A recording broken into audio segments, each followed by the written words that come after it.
Morning welcome to my YouTube channel Sonalika recite. मु जानछि आपण माने बहुत भल थिबे, मु भी बहुत भल अछि।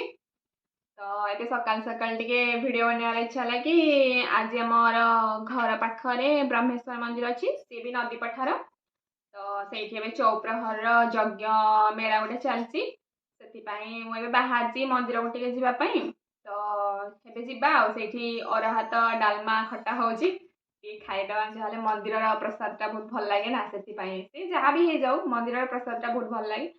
और खास कर अरहत डालमा खट्टा वाह आ मंदिर बहुत टेस्टी। तो एबे चलतु से मंदिर को जीवा, मुझे आपण देखी कि आमर से ब्रह्मेश्वर मंदिर भी से नदी पठार से भी एबे नुआ नुआ सब मंदिर सब माने तैयारी होईची। तो मुझे देखी आपण गला देखी से मंदिर केमती कौन आ चलतु एबे जीवा बर्तमान मंदिर।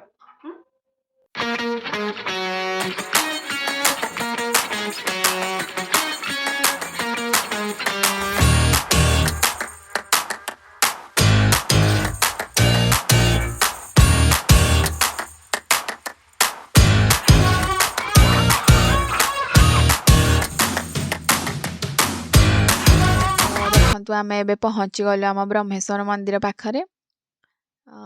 गेट खोला हो जाइए। चलते ए मंदिर भितर को जिबा।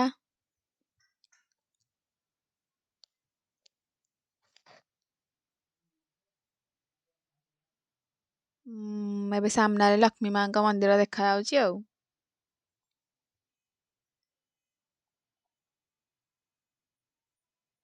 आम मंदिर भितर को पशि गलु। देखंतु लोक मैंने जिबा आसिया करुचंती। मंदिर चारि पाख देखा देखो लिंब गछ पाखरे अच्छी। लोक मैंने बहुत भीड़ अच्छी मंदिर भितर।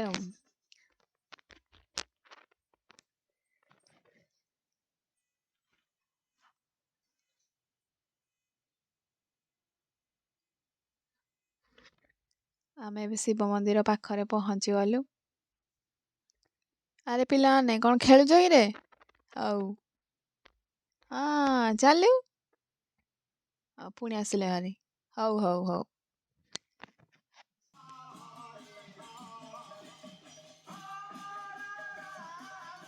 तो आम ए मंदिर भितर प्रवेश करी गले। देखंतु मु कहूथिली आपण को से यज्ञ चलची बोली से माने ए माने हेले यज्ञर सबु कर्ता माने भगवान को दर्शन करचंती। चलते भितर को जिबा।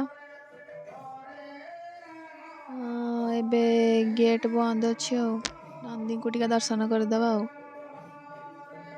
जय बम बम भोले देखी दियंतु भल से नंदी महाराज को।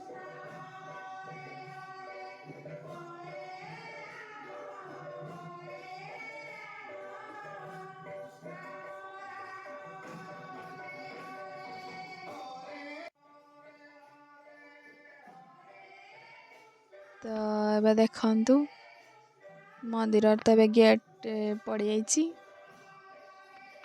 नना कड़े गले ए नना को चलतु डाकिया। नना कड़े गल आसीगले नना बर्तमान ए कबाट खोला है। चलते भीतर को जीवा।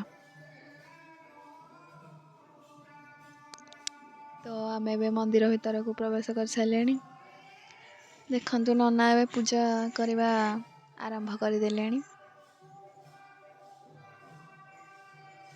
देखि नियंतु भल से।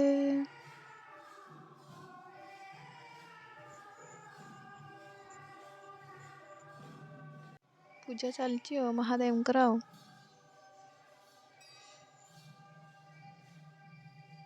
एमती भी देखा गले ब्रह्मा हेले आमर सृष्टिकर्ता, विष्णु हेले आमर पालनकर्ता। मत लगे बोधे संहारकर्ता या नहले रक्षा जी आमको करचंती सी तो महादेव ना।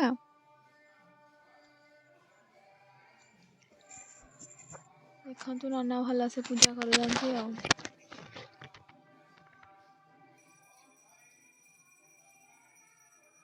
ये तो आम मंदिर फुटिलिंग नुहंती, या स्थापित करा जाइछि।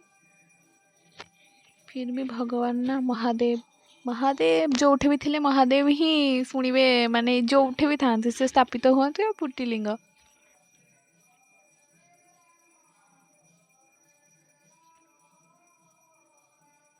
ଦେଖନ୍ତୁ ଏବେ ମହାଦେବଙ୍କର ପୂଜା ହେଇଯାଇଛି, ତାଙ୍କର ଟିକେ ଦର୍ଶନ କରି ଆପଣମାନେ ବି ସାନ୍ନିଧ୍ୟ ଲାଭ କରନ୍ତୁ। ଏବେ ତ ପୂଜା ସରିଗଲା, ଚାଲନ୍ତୁ ଟିକେ ମନ୍ଦିରର ପରିସର ଦେଖିଦେବା। ଦେଖନ୍ତୁ ମନ୍ଦିର, ଏହାର ଚତୁଃପାର୍ଶ୍ୱ ଦେଖନ୍ତୁ। ଏବେ ତ ଲୋକ ଯିବା ଆସିବା କରୁଛନ୍ତି, ନାମ ସଂକୀର୍ତ୍ତନ ଚାଲିଛି, ଯଜ୍ଞ ବି ଚାଲିଛି।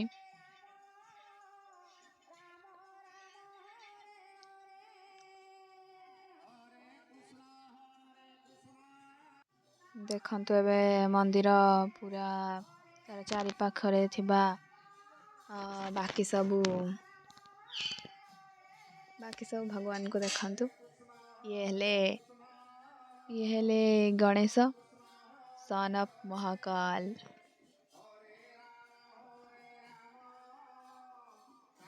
ଗଣେଶଙ୍କୁ ଆଗ ଦେଖିଦିଅନ୍ତୁ।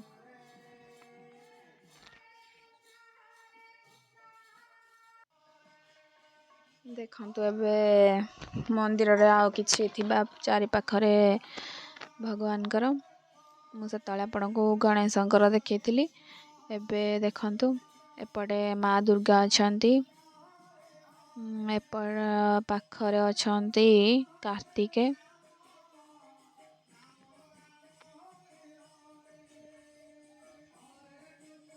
ଦେଖିନିଅନ୍ତୁ ମନ୍ଦିରର ଚାରି ପାଖରେ ଥିବା ମୂର୍ତ୍ତି।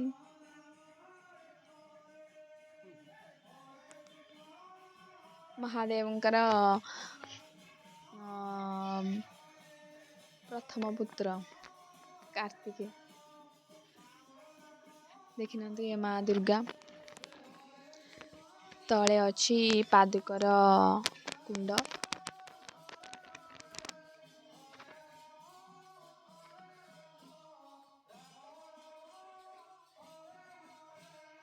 ମନ୍ଦିରଟି ପୁରା କଲରଫୁଲ ହେଇଯାଇଛି ଆଉ। ମନ୍ଦିର ତ ଆମେ ଚାରି ପାଖ ଦେଖିଗଲେ, ଏବେ ଚାଲନ୍ତୁ ଦେଖିବା ଯୋଉଠି ନାମ ସଂକୀର୍ତ୍ତନ ଚାଲିଛି ସେଇଠି ଆପଣମାନଙ୍କୁ ମୁଁ ଦେଖାଉଛି।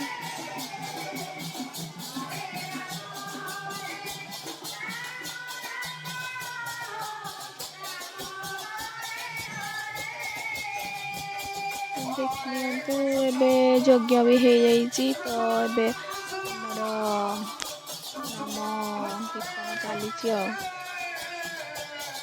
ଦେଖିନିଅନ୍ତୁ ଭଲସେ।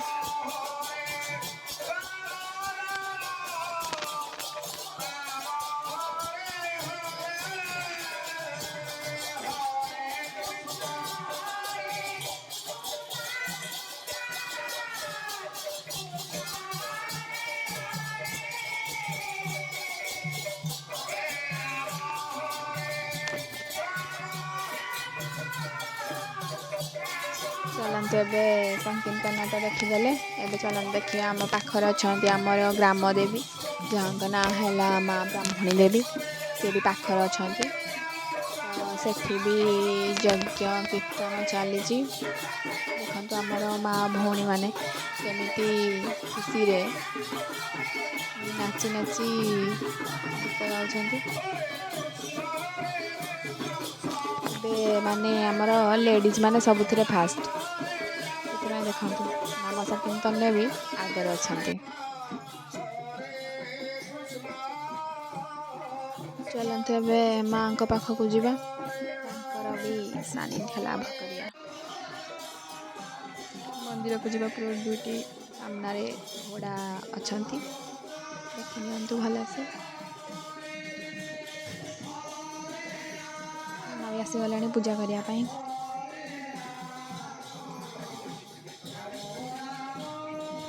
ଦେଖନ୍ତୁ ମାଙ୍କର ଆସ୍ଥାନ, ଯୋଉଠି ମା ବ୍ରାହ୍ମଣୀ ଦେବୀ ପୂଜା ପାଉଛନ୍ତି। ଚାଲନ୍ତୁ ସେଇଠି ଦର୍ଶନ କରିବା, ମାଙ୍କର କିଛି ସାନ୍ନିଧ୍ୟ ଭିକ୍ଷା ଲାଭ କରିବା। ଦେଖିନିଅନ୍ତୁ ଏବେ ବି ଏଇଠି ବି କୀର୍ତ୍ତନ ଚାଲିଛି ଆଉ। ଏବେ କୀର୍ତ୍ତନ ଚାଲିଛି। ଦେଖିନା ତୁ ଏଠି ଏବେ କୀର୍ତ୍ତନ ଚାଲିଛି, ଷ୍ଟାର୍ଟ ହେଇଗଲାଣି ଆଉ ଦେଖି ଚାଲ। ଏବେ ଚାଲନ୍ତୁ ଦେଖିବା ମା ବ୍ରାହ୍ମଣ ଦେଈଙ୍କର ପଛ ପାଖର ଦୃଶ୍ୟ। ଦେଖନ୍ତୁ ବହୁତ ଗୁଡ଼ିଏ ଘୋଡ଼ା ବି, ମାଟିର ଘୋଡ଼ା ଏଇଠି ରଖାହେଇଛି। ବର୍ଷରେ ସବୁ ପୂଜା ହୁଏ। ଆମର 2ଟା ଗାଁ ଅଛି, ସେଇଠି ଯେଉଁ ପୂଜା ହୁଏ ସେଇଥିରୁ ସେମାନେ ସବୁ ଯେଉଁ ଯାହା ସବୁ ନୂଆ ବର୍ଷରେ ସବୁ ଚେଞ୍ଜ ହୁଏ, ୟାକୁ ପଛ ପାଖେ ରଖିଦିଅନ୍ତି ଆଉ। ଏବେ ଦେଖିବା ଲାଷ୍ଟରେ କି ମା ବ୍ରାହ୍ମଣ ଦେଈଙ୍କର ପୁରା ମନ୍ଦିରର ଦୃଶ୍ୟ ଦେଖି ନିଅନ୍ତୁ।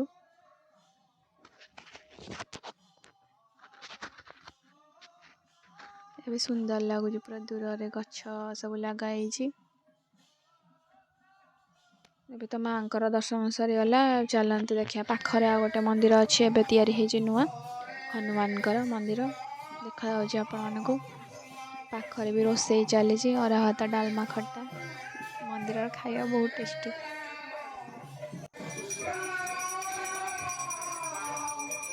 ଏବେ ଦେଖି ନିଅନ୍ତୁ ବଜରଙ୍ଗୀ ବାଲିଙ୍କୁ,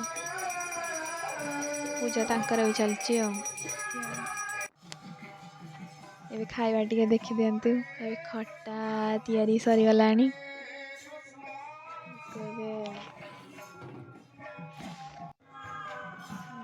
ତାପରେ ଇଏ ଡାଲମା ହେଇଯାଇଛି, ଅରୁଆ ଭାତ, ଡାଲମା, ଖଟା ମୁଁ କହୁଥିଲି ନା, କ୍ଷୀରି ବି ହେଇଛି। ଆଉ ଆଜି ଖାଇବାଟା ଜମେଇ ଆଉ। ଏବେ କୀର୍ତ୍ତନ ଚାଲିଛି ଦେଖନ୍ତୁ। ଟିକେ ବାଟ ଗଲା ପରେ ଆଉ ଗୋଟେ ମଣ୍ଡପ ପଡ଼ିଯିବ, ଯେଉଁଟାକି ଏବେ ନୂଆ ତିଆରି ହେଇଛି।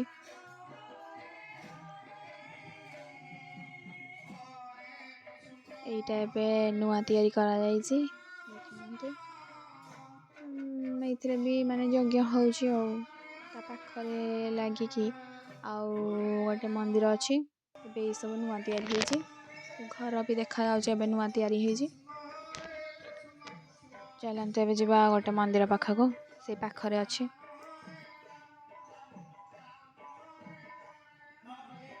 ପାଖରେ ଅଛି ଲକ୍ଷ୍ମୀ ମାଙ୍କ ମନ୍ଦିର, ଦେଖି ନିଅନ୍ତୁ। ସେଇ ଯଜ୍ଞ ପାଖରେ, ଯଜ୍ଞ ମଣ୍ଡପ ପାଖରେ ଗୋଟେ ଲକ୍ଷ୍ମୀ ମାଙ୍କ ମନ୍ଦିର ଏବେ ଯୋଉଟା ନୂଆ ତିଆରି ହେଇଛି। ପୂଜା ବି ହେଇସାରିଲାଣି, ୟାର ପ୍ରତିଷ୍ଠା ବି କରିସାରିଲାଣି। ଦେଖି ନିଅନ୍ତୁ ଏବେ ଲକ୍ଷ୍ମୀ ମାଙ୍କ ମନ୍ଦିର ଭିତରକୁ ଏବେ ଯିବା ମାଙ୍କ ପାଖକୁ।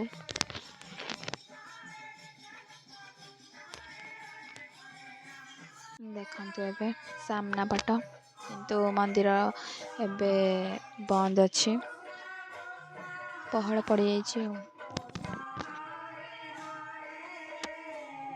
ତ ଏବେ ନନାକୁ ଡାକିଲେ ହୁଅନ୍ତା, ତାଲା ପଡ଼ିଛି ଆଉ। ତଥାପି ମୁଁ ଆପଣମାନଙ୍କୁ ଦେଖି ଦେଉଛି ଭିତରେ ମା ଲକ୍ଷ୍ମୀଙ୍କର। ବାହାରୁ ଥାଇକି ଆମେ ଦର୍ଶନ ଟିକେ କରିଦେବା ଆଉ। ମା ଲକ୍ଷ୍ମୀଙ୍କର ଆସ୍ଥାନ ଦେଖନ୍ତୁ, ଏବେ ନୂଆ ତିଆରି କରାଯାଇଛି। ତ ଏବେ ଲକ୍ଷ୍ମୀ ମନ୍ଦିର ପାଖରୁ ମୁଁ ଆପଣଙ୍କୁ ଦେଖାଉଛି ଆମର ଟୋଟାଲ ମନ୍ଦିରର ପରିପାର୍ଶ୍ୱ। ଦେଖିନିଅନ୍ତୁ ଏବେ ଏଇ ଘର ତିଆରି ହେଇଛି ଏବେ, ଆଉ ଇଏ ତ ଯଜ୍ଞ ମଣ୍ଡପ ଏବେ ନୂଆ ଗୋଟେ କରାଯାଇଛି, ଦେଖିନିଅନ୍ତୁ।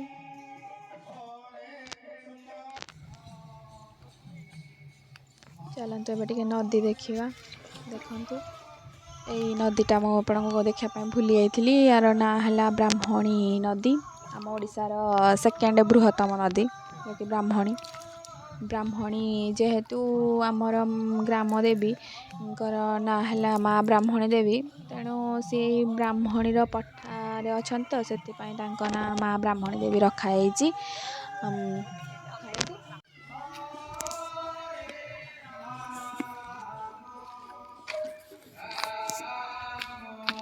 ୟାର ବ୍ରାହ୍ମଣୀ ନଦୀ ଦେଖନ୍ତୁ। ୟାର ଗୋଟେ ମାନେ କଥା ଅଛି କି, ଯେ ଆମର ପୂର୍ବପୁରୁଷ ମାନେ କୁହନ୍ତି କି ବ୍ରାହ୍ମଣୀ ନଦୀ ଯେବେ ବି ବଢ଼ିକି ଆସେ, ସବୁ ଆମ ପାଖ ଗାଁରେ ସବୁ ପାଣି ପଶିଯାଏ, କିନ୍ତୁ ଆମ ଗାଁରେ କେବେ ପାଣି ବି ପଶେନି, କାରଣ ଆମର ବ୍ରାହ୍ମଣୀ ଦେଈଙ୍କ ପଠା ଉପରକୁ କେବେ ବି ପାଣି ଉଠିନି। ଯେ କୁହନ୍ତି ଯେ ଯଦି କେବେ ଉଠିବ ତାହେଲେ ଆମ ଗାଁ ବି ମାନେ ବୁଡ଼ିଯିବ। ତ ଆଜି ପର୍ଯ୍ୟନ୍ତ ମାଆଙ୍କର ଆଶୀର୍ବାଦରୁ କେବେ ବି ପାଣି ସେଇ ପର୍ଯ୍ୟନ୍ତ ଉପରକୁ ଉଠିନି କି ଆମେ କେବେ ହଇରାଣ ବି ହେଇନୁ। ଦେଖନ୍ତୁ ଏବେ ନଦୀ ଭିତରକୁ ଯିବା ପାଇଁ ସବୁ ପାହାଚ ସବୁ ତିଆରି କରାଯାଇଛି। ମାଙ୍କର ମନ୍ଦିର ବି ଦେଖାଯାଉଛି। ଇଏ ହେଲା ତାଙ୍କ ପଛ ପାଖର ଦୃଶ୍ୟ। ଆମର ବ୍ରାହ୍ମଣୀ ନଦୀ ବି ମାନେ ଗୋଟେ ସୁନ୍ଦର ମାନେ ଦେଖାଉଛି। ତାର ଗୋଟେ ସୁନ୍ଦରତା ଦେଖାଉଛି ନଦୀ। ବହୁତ ସୁନ୍ଦର ଲାଗୁଛି ମନ୍ଦିରକୁ ନେଇକି ଆଉ। ନଦୀ ବହୁତ ସୁନ୍ଦରତା ବଢ଼ଉଛି ମନ୍ଦିରକୁ ଦେଖନ୍ତୁ।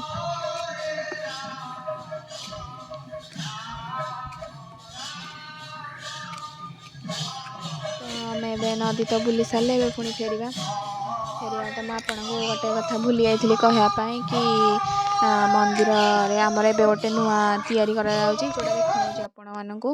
ଅଧା କାମ ଚାଲିଛି, ସେଇଟା ହେଲା କଲ୍ୟାଣୀ ମଣ୍ଡପ। ଏବେ ଚାଲିଛି, ଛାତ ପଡ଼ିଯିବ ଆଉ, ଏବେ ପଡ଼ିନି ଆଉ, ଦେଖି ନିଅନ୍ତୁ, ଏବେ ହେଇଯିବ ବହୁତ ଜଲ୍ଦି ଆଉ। ତ ଏବେ ତ ଆମର ମନ୍ଦିର ବୁଲା ସରିଗଲା। ଚାଲନ୍ତୁ ଏବେ ବର୍ତ୍ତମାନ ଆମେ ଘରକୁ ଯିବା। ଷ୍ଟାର୍ଟ ହେଇଗଲା ଆମର ରିଟର୍ନ ଜର୍ଣ୍ଣି।